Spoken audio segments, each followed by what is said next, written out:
Bien-aimés dans le Seigneur, la Pâque. Pasqua. Hier, j'ai expliqué un peu la Pâque. Ce qu'est la Pâque et ce que la Pâque nous a donné. Amen. Amen.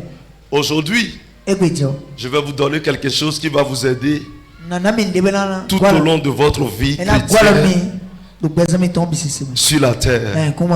Il s'agit de quoi? La religion tue et le don de Dieu sauve. La religion tue, mais le don de Dieu sauve. Prenez rapidement votre Bible et allez dans le livre de Jean, chapitre 4. Jean 4. Jean chapitre 4. Nous allons faire une homélie. Donc, une homélie rapidement. À partir du verset 1er. Jean 4 premier. Là, il est écrit: le Seigneur sut que les pharisiens avaient appris qu'ils faisaient et baptisaient plus de disciples que Jean. Toutefois, Jésus ne baptisait pas lui-même, mais c'était ses disciples. Alors il quitta la Judée et retourna en Galilée. Vas-y.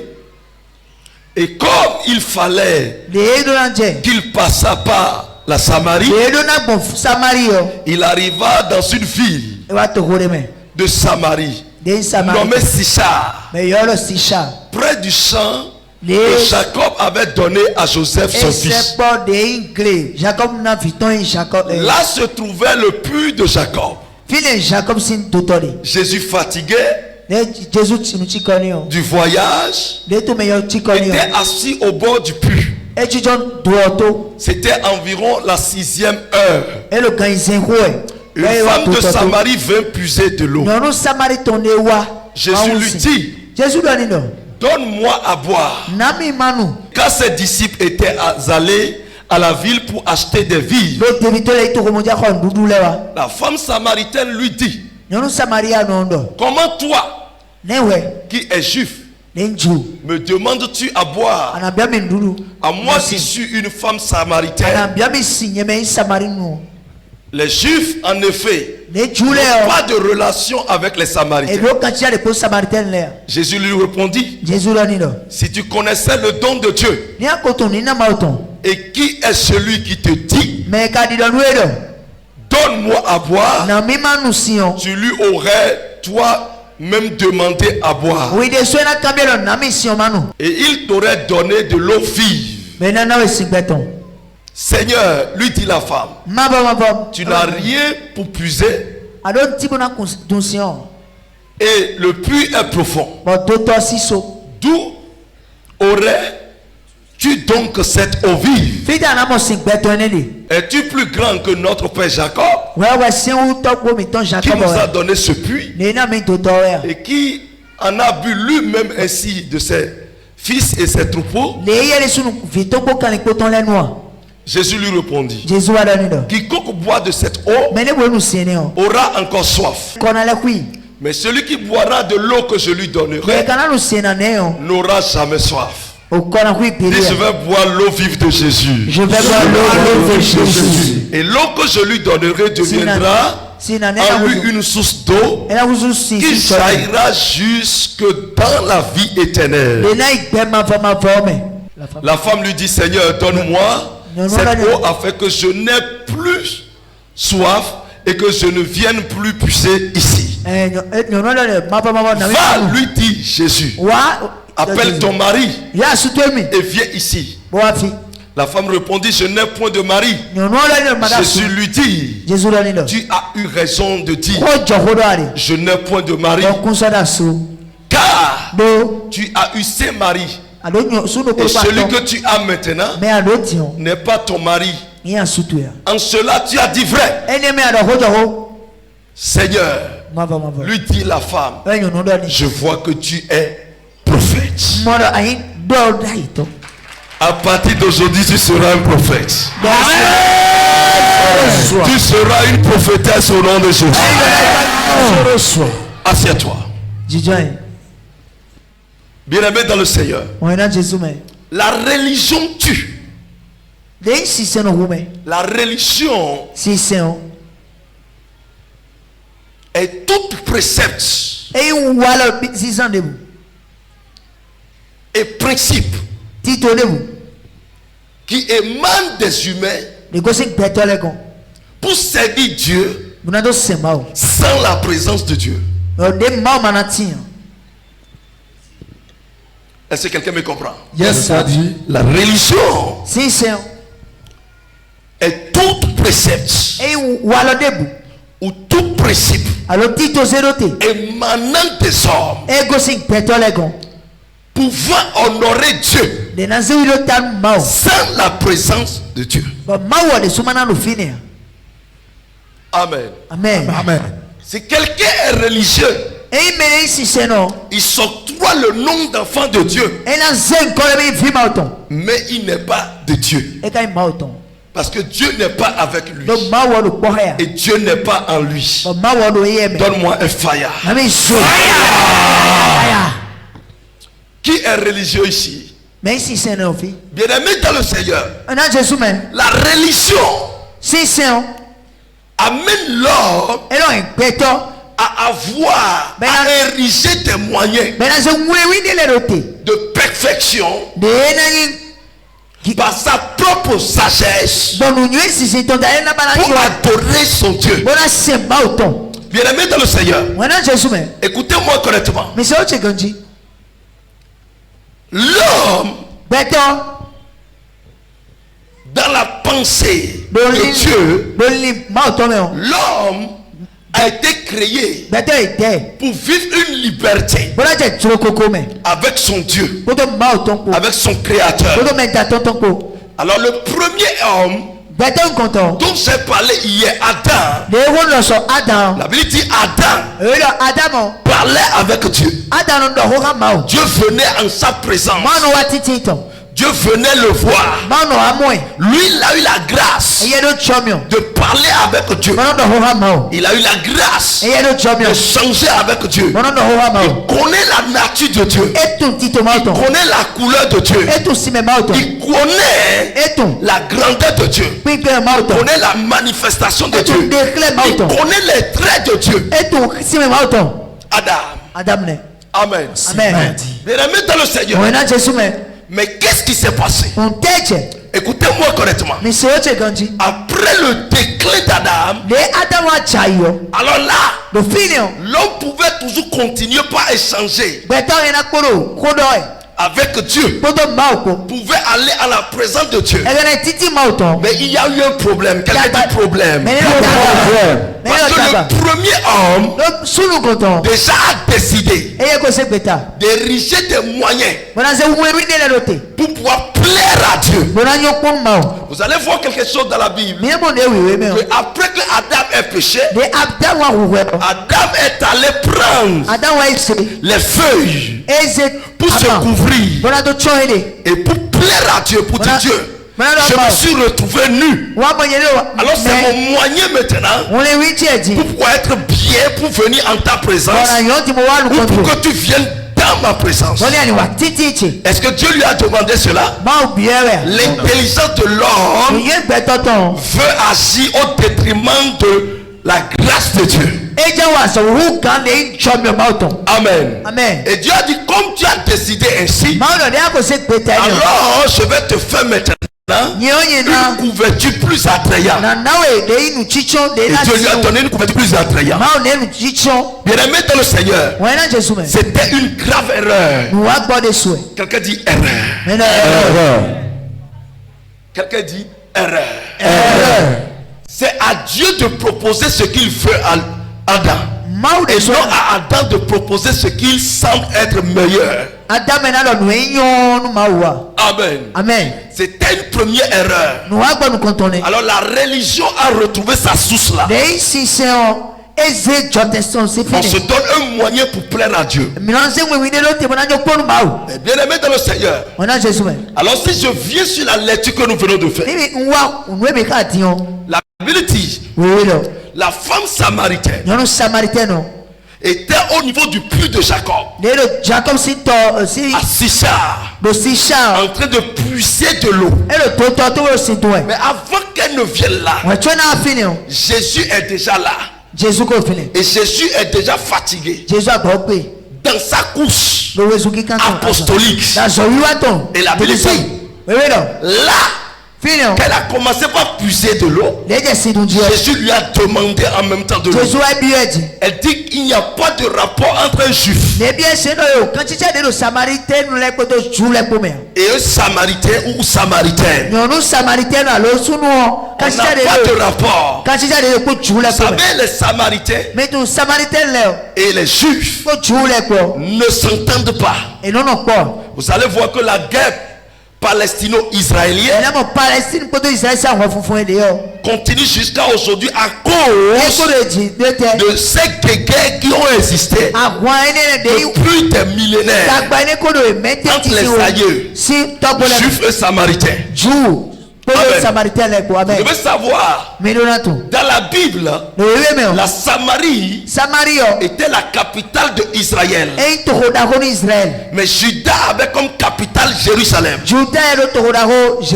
Alors qu'ils sont sortis du même patriarche, ils sont sortis de la même famille. Amen. Mais ils ont connu une division.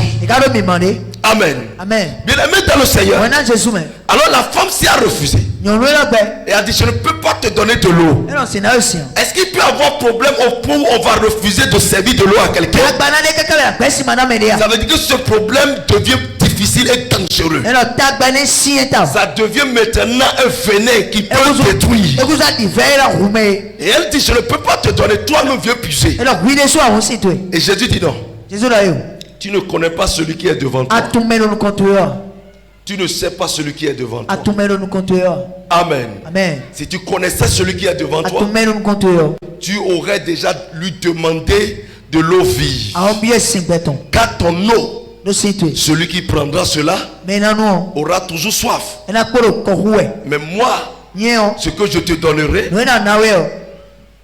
ça va rester éternellement. Amen. Bien aimé dans le Seigneur. Et quand Jésus lui a dit cela, elle a tiqué. Pourquoi? Pourquoi? La religion refusait à cette femme de servir de l'eau au Créateur.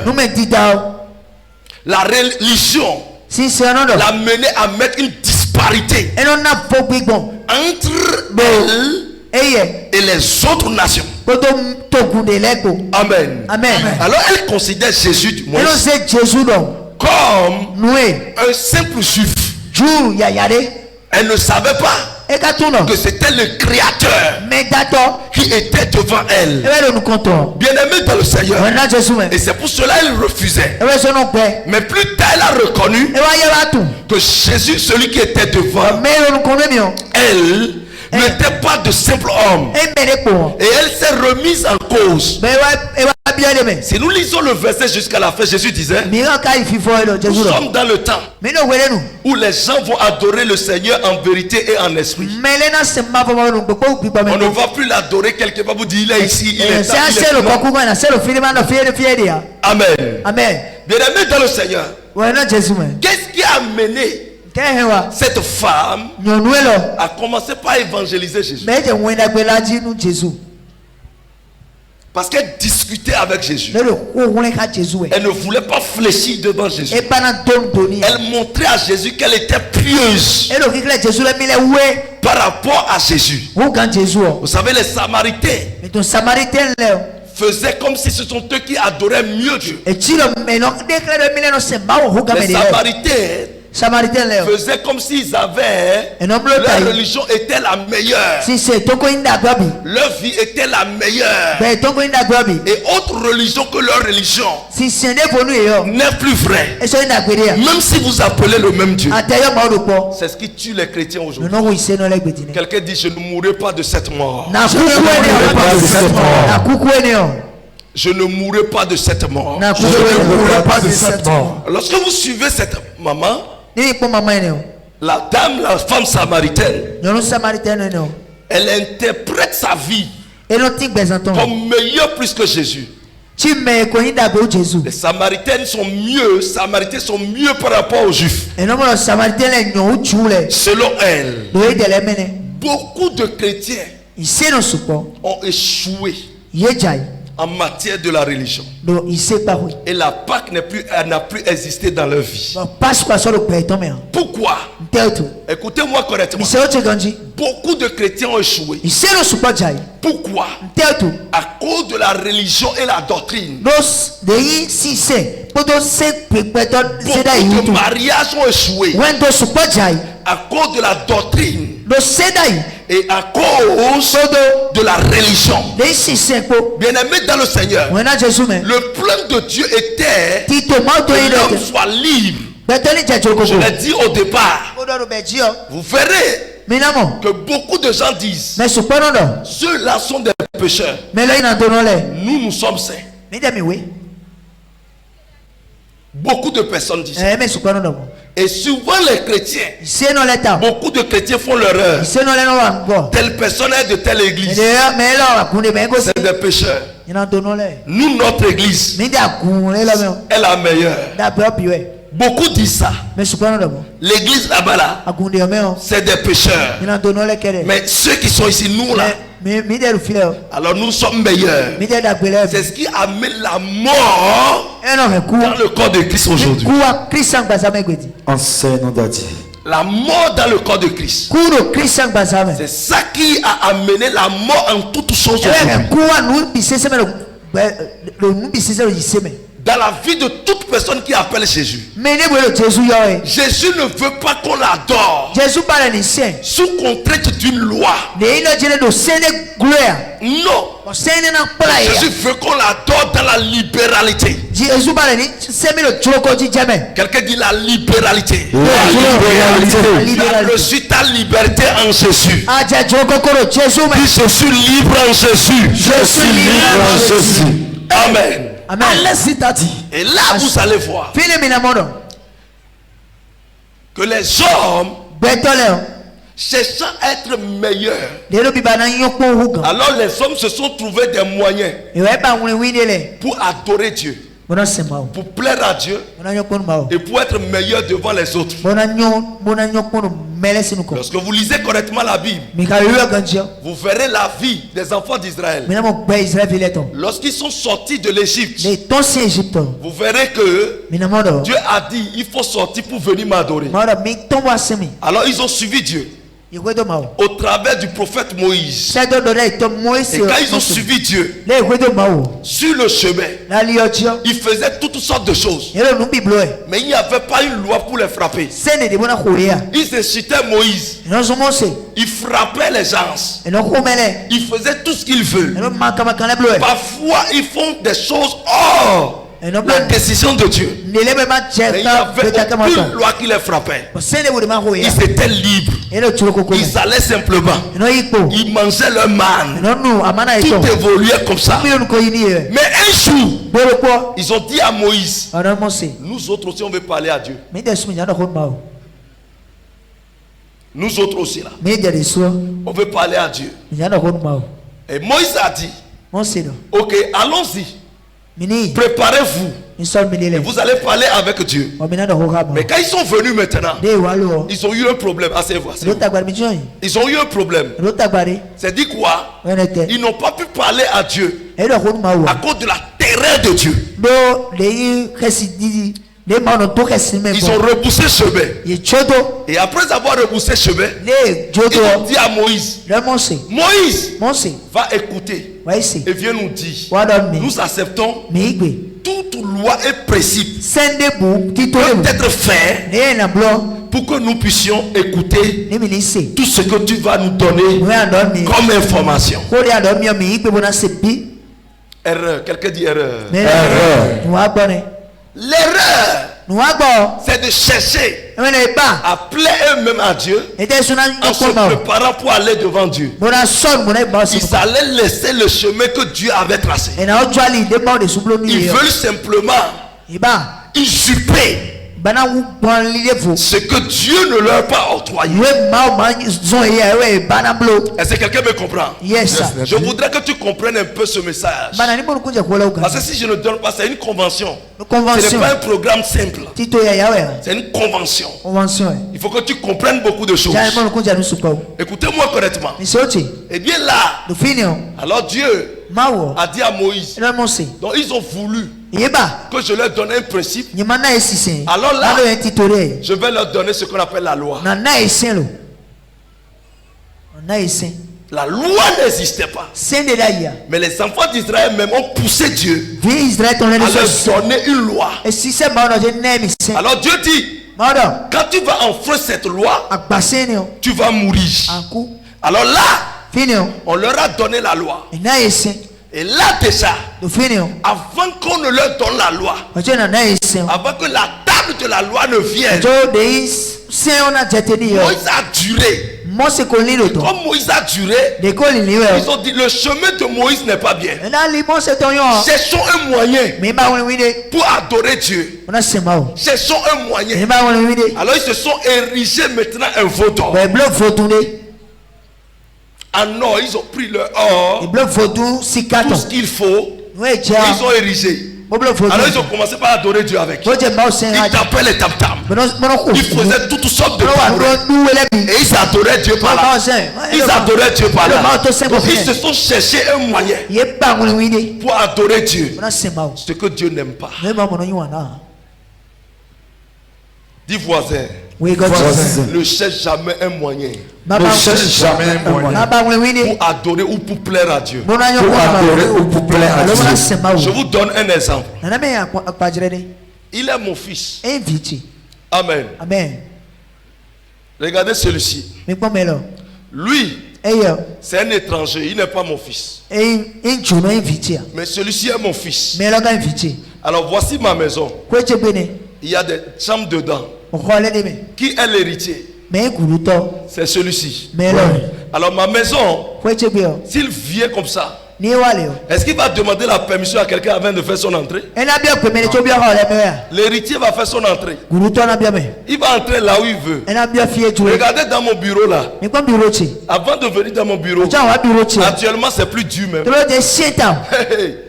Mais si mon petit garçon vient ici, sans demander à quelqu'un, lui ouvre, il entre, il s'assoit. Il vient s'asseoir même dans mon fauteuil. Mais quand je fais mon entrée comme ça, je dis encore, oh ça va mon petit. Ou bien je dis, bon ça va. Je ne lui défends pas pourquoi tu es assis dans mon fauteuil. Je ne lui refuse pas pourquoi tu as fait ton entrée. Mais pourquoi je l'ai laissé comme ça? Parce qu'il est de la maison. Quelqu'un dit, celui qui reçoit Jésus, le ciel n'est plus une priorité. Mais le ciel est un acquis. Quelle explication? Si le ciel est un acquis pour moi, lui va faire son entrée facilement. Voilà, l'étranger est venu. Si lui vient, il doit taper. C'est là où on le dit, assieds-toi là. C'est là où il va s'asseoir. Si on lui refuse, il va se retourner. Et c'était la volonté de Dieu. C'était comme ça Dieu voulait qu'on marche avec lui. Mais l'homme même s'est dit non. Je ne veux pas marcher avec toi comme ça. Mais il faut que je trouve un moyen. C'est ça la religion. Enseigne-nous, papa. C'est ça la religion. Il faut que je trouve un moyen. Alors ce moyen l'empêche à entrer dans la maison. Parce qu'il doit prendre pas des étapes avant de pouvoir atteindre la maison. Même s'il vient comme ça, il ne peut pas entrer là où il veut. Donc il est bloqué. C'est ce qu'on lui donne qu'il prend. Je vais te dire une chose. C'est ce qui a fait que les chrétiens aujourd'hui, d'autres n'ont pas d'enfants. D'autres sont malades, ils ne sont pas guéris.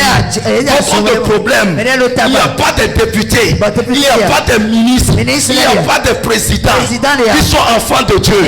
Parce que on s'est érigé des moyens et des lois. La religion te fait étranger devant Dieu. La religion te fait étranger. Et la religion te limite. Bien-aimé dans le Seigneur. Quand les enfants d'Israël ont fait ça, ils ont commencé par connaître la mort en toutes choses. Parce que la loi ne les amenait pas à réussir. Ils échouaient toujours. Ils s'enfreint une loi. Qui ici peut dire qu'il n'a pas péché cette journée? Ce jour-ci, la personne n'a pas fait comme ça. Je vais te montrer que tu as péché. Amen. Qui ici essaie? Qui ici essaie? Bien-aimé dans le Seigneur, c'est ce qui tue le corps de Christ aujourd'hui. Beaucoup de gens ont des problèmes dans le mariage. Je vais vous expliquer une chose. Vous connaissez la sœur Chantra Osinachi qui a chanté Écoute aimé. Vous avez appris qu'elle est morte. Et tout le monde me ripe. Tout le monde pleure. Tout le monde crie. Tout le monde crie. Bien aimé, la religion tue. Je le répète encore. Pourquoi? Lorsque le mariage avait eu des problèmes, la maman s'y disait ça au pasteur. La maman s'y disait ça au comité. La maman s'y disait ça à la famille chrétienne. Et on lui disait, le mariage est pour le pire et est pour le meilleur et pour le pire. Qui vous a dit c'est dans quelle Bible? Lisez-moi là où le mariage est pour le pire, le meilleur pour le pire. Est-ce que Dieu a dit ça au départ avec Adam et Ève? Le mariage est pour le meilleur et pour la paix.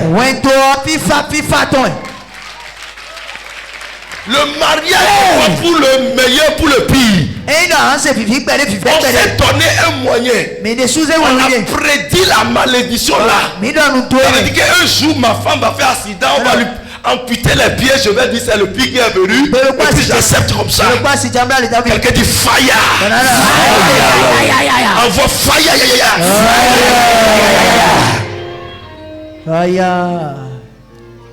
Le mariage, c'est pour le meilleur et pour la paix.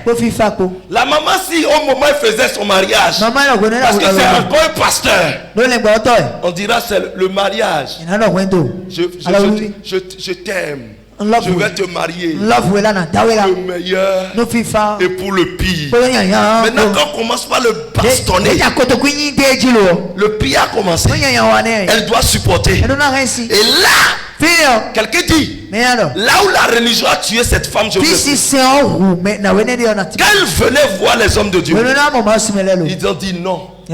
Si tu abandonnes le mari, on va t'excommunier. Tu vas sortir de notre église. On va te chasser de notre église. Et parce qu'elle est religieuse, elle s'est laissée. Maintenant, elle ira adorer Dieu dans le séjour des morts. Vous voyez comment la religion tue? Beaucoup de personnes ont des problèmes. Vous savez, c'est ça les ministères. C'est là où beaucoup sont contre nous. Parce que si tu viens et que j'appelle ton homme à l'ordre, surtout s'il est chrétien, jusqu'à un niveau donné, madame, tu es libre de ta décision. Je brise le lien là spirituellement. C'est mieux de rester vivant, on va adorer Dieu, que de mourir n'importe comment. C'est mieux. Bien-aimé dans le Seigneur, je vais vous dire une chose. Je suis bizarre dans certaines choses. C'est mieux que je me sépare de celui-ci que de dire pour que cela m'apporte la paix, que j'évolue dans mon ministère, que de dire si les gens apprennent ça, j'aurai des problèmes ou bien le ministère aura des problèmes. Est-ce que c'est les hommes qui ont établi le ministère? C'est Dieu qui a établi son ministère. Je ne vis pas par le moyen de la loi pour plaire à Dieu. Bien-aimés dans le Seigneur, beaucoup de chansons de problèmes. Et vous allez voir plusieurs églises disent, nous là, nous respectons telle loi. Chez nous là, on respecte telle loi. À nous là, on ne pêche pas. Chez nous là, on ne fait pas ceci. Chez nous là, on ne fait pas ça. Nous, on respecte trop Dieu. Et c'est pour cela, Dieu doit nous faire ceci. Personne ne vit sur la terre. Pas mérite. C'est pas grâce. La femme samaritaine voyait que elle respectait les principes. C'était la vie des pharisiens. C'était la vie des scribes. Donc pour eux, c'est qu'ils respectent. Ils se donnent une raison dans leur adoration. Quand tu viens dans la maison de Dieu et tu dis, moi je fais partenariat. Moi j'interprète. Moi je chante. À moi là, si je ne parle pas à la personne, ne peut pas et que c'est à cause de ça tu te gosilles. Bien aimé, tu vas tomber. Acclame Jésus. Tu vas tomber. Non, il n'y a aucun principe qui amène quelqu'un à être agréable devant Dieu.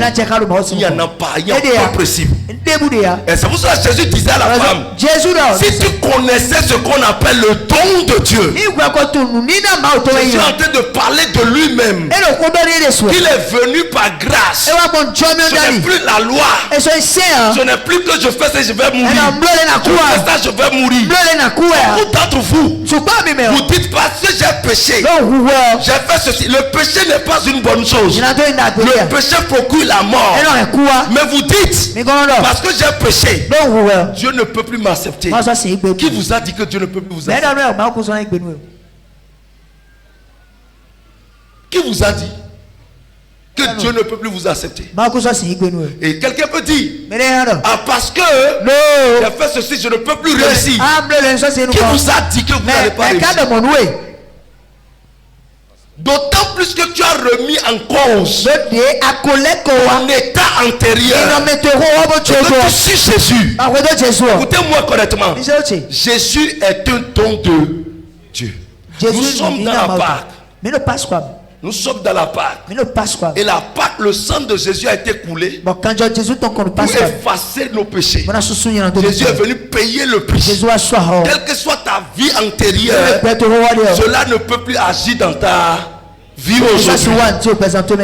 Ah oui. Beaucoup de gens disent, c'est telle personne qui est en train de faire ceci. Si c'est lui qui adore Dieu ici là, je ne viendrai jamais. Parce qu'il a connu peut-être en 2015. Est-ce qu'il le connaît encore aujourd'hui? En 2015, il avait vu chez le charlatan. Mais il ne sait pas que celui-ci a déjà abandonné le charlatan. Et celui-ci suit maintenant Jésus. Et lui sera en train de condamner. Parce que selon lui, les autres ne sont pas dignes. Accélérez mon frère. Ça tue beaucoup de chrétiens. Ça tue beaucoup de chrétiens. Bien-aimé dans le Seigneur, il n'y a aucun moyen qui peut te rendre digne devant Dieu si ce n'est que la foi en Jésus-Christ. Quelqu'un dit la foi en Jésus-Christ. La foi en Jésus. Si tu crois au Seigneur Jésus, cela te confère une vie normale et propre.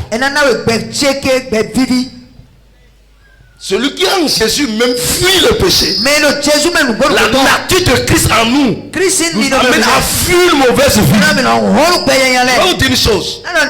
Cet homme qui est en train de battre sa femme est un inconverti. Parce que lui, il est un religieux. S'il était converti, il saura quelque chose que la Bible a dit. Homme, prenez soin de vos femmes comme votre propre corps. Et là, il ne pourra pas mettre la main sur sa femme. Ça veut dire que ce pasteur est un inconverti. Mais la religion l'a fait pasteur. C'est la religion qui l'a amené à devenir pasteur. Par conséquent, il a le nom enfant de Dieu, mais Dieu ne le connaît pas. Quel enseignement? Dieu ne le connaît pas. Bien-aimés dans le Seigneur, beaucoup sont en Christ et vous les voyez comme ça, mais Dieu ne les connaît pas.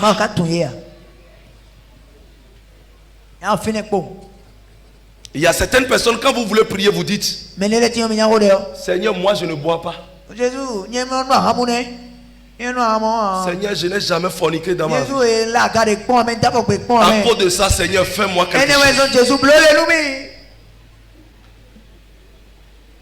Dieu ne va même pas écouter ta prière. Tu dois chaque fois remettre en cause ta vie et dis: Seigneur, pardonne-moi. Et tu bénis le Seigneur pour l'œuvre qu'il a accomplie dans ta vie. Et c'est là que tu auras un résultat dans ta vie. Je prie que tu aies un résultat. Beaucoup de gens sont tombés parce qu'ils se sont donné un moyen dans leur adresse. Beaucoup disent: nous on n'utilise pas l'huile. Toute église qui utilise l'huile est démoniaque. Donc Dieu nous écoute. Ceux qui utilisent l'huile, Dieu ne les écoute pas. Vous voyez, celui qui se prend c'est devant Dieu a déjà échoué dans le plan de Dieu. Vérité. Toute personne qui se prend comme un saint devant le trône de Dieu ou dans l'adoration de Dieu a déjà échoué. Tu as déjà échoué. Tu vas prier. Tu vas partir dans le camp de prière. Tu vas tout faire. Les hommes de Dieu vont imposer les mains fatiguées. Mais tu n'auras pas la solution. Dis voisin. Comprends ce qu'on appelle le don de Dieu. Beaucoup de célèbres sont morts à cause de ça. Beaucoup de célébrités sont morts parce qu'ils se sont vus saints devant Dieu. Parce qu'ils se sont vus. Ils se sont donné un moyen. Vous allez voir par exemple certaines personnes dans leur maison, ils érigent un hôtel comme ça pour aller prier. C'est là il va prier. Il a érigé un hôtel. Et s'il ne trouve pas l'hôtel là, il ne peut pas prier. Un musulman est mieux que celui-là. Vérité. Parce qu'il s'est trouvé un moyen. C'est-à-dire que même s'il est au volant, il ne peut pas prier. S'il est au service, il ne peut pas prier. Il doit prier seulement là. C'est bon d'ériger un hôtel, mais c'est mieux de diversifier sa dimension de prière. Acclame Jésus, acclame Jésus. Enseigne, papa.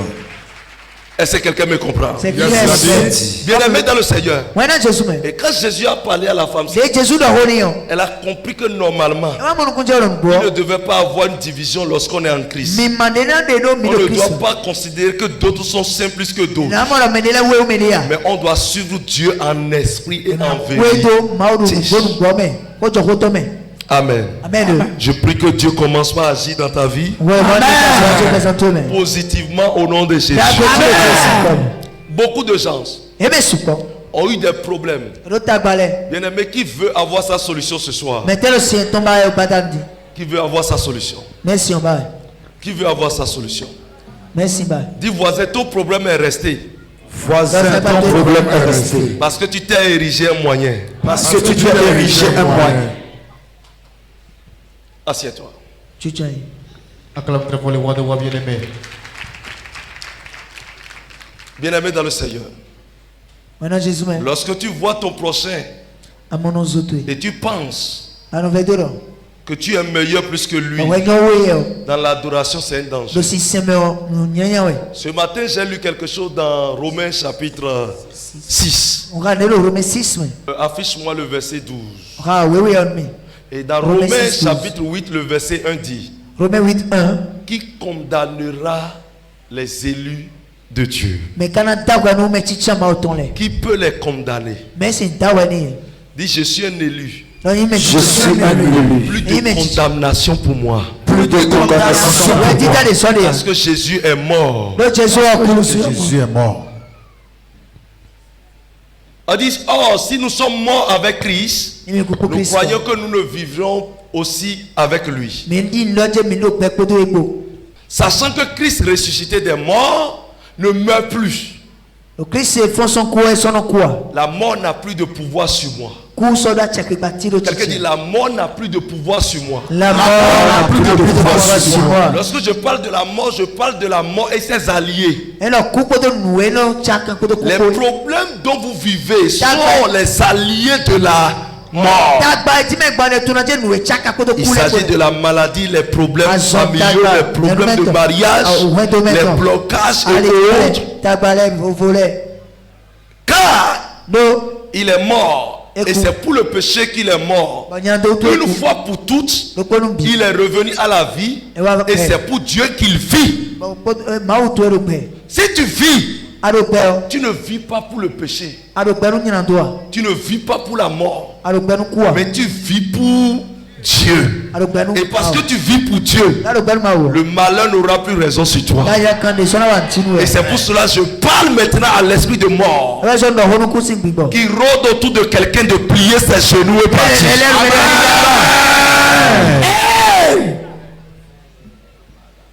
Assieds-toi. La mort n'a plus de pouvoir sur toi. Et aucune condamnation.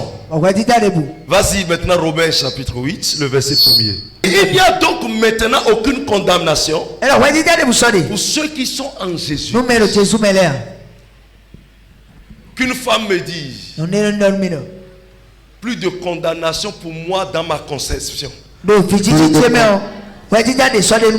Plus de condamnation pour moi dans mon mariage. Plus de condamnation pour moi dans ma vie matrimoniale. Que le diable échoue devant moi. Au nom de Jésus. Bien-aimé dans le Seigneur, tout ce dont tu vis constitue un acte de condamnation. Et la condamnation n'a plus de pouvoir sur toi. Ce que tu traverses est l'œuvre de la condamnation. Et aujourd'hui, ça n'a plus de pouvoir sur toi. À partir de maintenant, le sang de Jésus te justifie. Amen. Et tu sors de ta situation au nom de Jésus. Amen.